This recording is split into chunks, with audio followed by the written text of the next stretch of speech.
She hadn't spoken in 3 days, and when the American soldier finally reached for her wrist, she screamed like the world had just split open beneath her feet. The year was 1945, and Sergeant James Calloway had processed hundreds of German prisoners of war since the fall of Berlin. He'd seen broken men, hardened officers, teenagers conscripted into a war they didn't understand. But this woman, frail, silent, and wrapped in a threadbare coat to sizes too large, was different. Her name was Erika Brenner, and the moment he touched her sleeve, he knew something was terribly, devastatingly wrong. Before I tell you what happened next, tell me in the comments where you're watching from. I love knowing who's listening. James had been stationed at a temporary POW processing camp in the Bavarian countryside. The war had ended, but the work hadn't. Every day, trucks arrived filled with prisoners, soldiers, civilians, collaborators. Most were malnourished, exhausted, desperate to go home. Erika had arrived with a group of women from a labor camp near Munich. She hadn't looked at anyone, hadn't spoken, hadn't even asked for water. She just stood there, arms crossed tightly over her chest, eyes fixed on the ground like she was trying to disappear into it. James noticed her because of the way she moved, or rather, the way she didn't. While the other women shuffled toward the medical tent, Erika stayed rooted in place, swaying slightly as if the earth beneath her was unstable.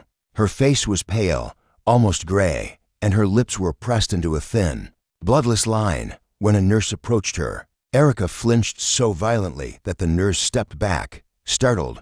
She won't let anyone near her. The nurse told James later that afternoon, "I tried to check her vitals. She nearly bit me." James sighed. He'd seen trauma before, shell shock, survivors of concentration camps who couldn't bear to be touched.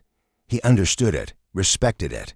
But something about Erika nagged at him. The way she held her arms, the way she winced every time someone walked past her. It wasn't fear. It was pain. That evening, as the sun dipped below the tree line and cast long shadows across the camp, James approached her tent. She was sitting on a cot, alone, her coat still wrapped tightly around her despite the warmth of the summer air. He knocked gently on the tent pole. "Erika," he said softly in broken German, "I'm not here to hurt you.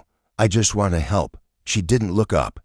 He stepped inside, slowly, deliberately, and crouched down so he was at her eye level. For the first time, she lifted her gaze. Her eyes were dark, hollowed out by something far worse than hunger. They were the eyes of someone who had stopped hoping. "Can I see your arm?" he asked, gesturing gently. She shook her head, barely a movement. "Please," he said, "I'm a medic. If something's wrong, I need to know." For a long moment, she didn't move. Then, slowly, she uncrossed her arms. Her hands were trembling. James reached out, carefully, and touched the sleeve of her coat. That's when she screamed. The sound tore through the camp like a siren. Other soldiers came running. Nurses rushed to the tent, but James didn't move. He was frozen, staring at Erika's face, which had contorted into an expression of agony so raw it made his chest tighten. "It burns," she gasped in German, tears streaming down her face. "It burns when you touch it." James pulled back immediately, his mind racing. Burns, chemical burns, maybe, or an infection. He'd seen soldiers lose limbs to gangrene, but why hadn't she said anything? Why had she hidden it for 3 days? He spoke to her gently, carefully, and after what felt like an eternity, she nodded, with shaking hands. She began to peel back the sleeve of her coat. The fabric stuck to her skin. She winced, bit down on her lip until it bled, and kept pulling. What James saw made him forget how to breathe. Her forearm was a landscape of horror. The skin was raw, blistered, peeling away in patches. In some places, the flesh beneath was exposed, red and angry and weeping. But it wasn't just the wound that stopped him. It was the pattern, the deliberate, methodical scarring that ran in straight lines along her forearm. Someone had done this to her, on purpose. "Who did this?" James whispered, his voice barely audible. Erika's eyes flickered with something, shame, maybe, or fear. She pulled the sleeve back down, wincing again, and shook her head. "No one will believe me," she said quietly in German. James sat back on his heels.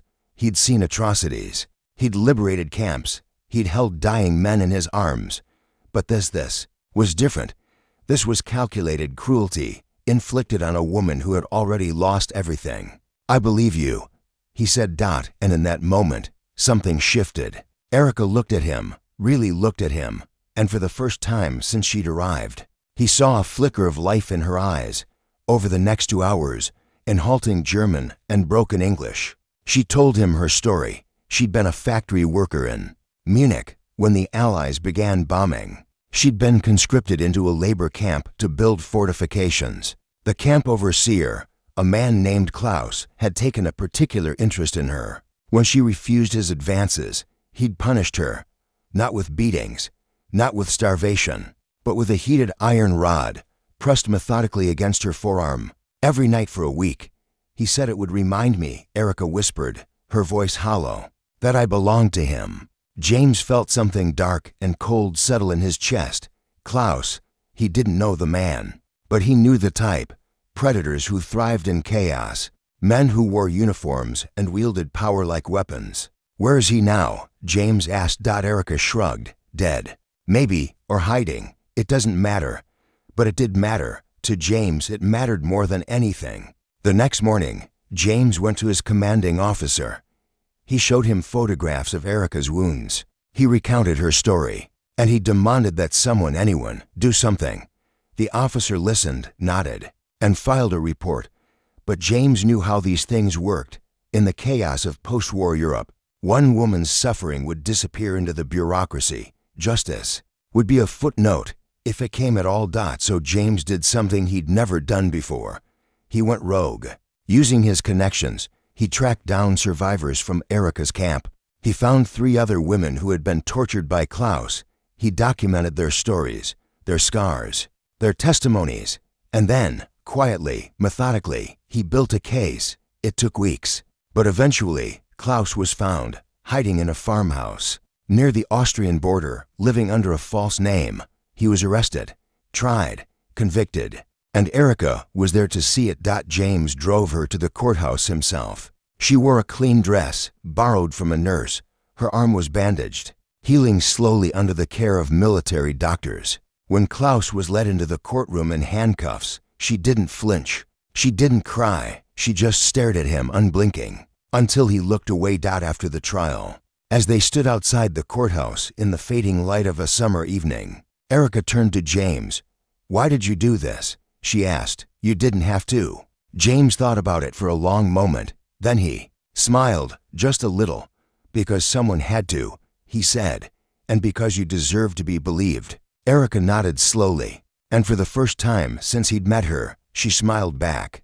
Because cruelty doesn't win when someone chooses to listen. When one person decides that dignity is worth fighting for.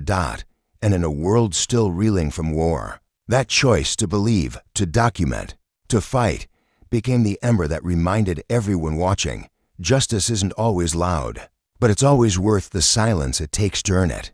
If this story moved you, leave a comment below.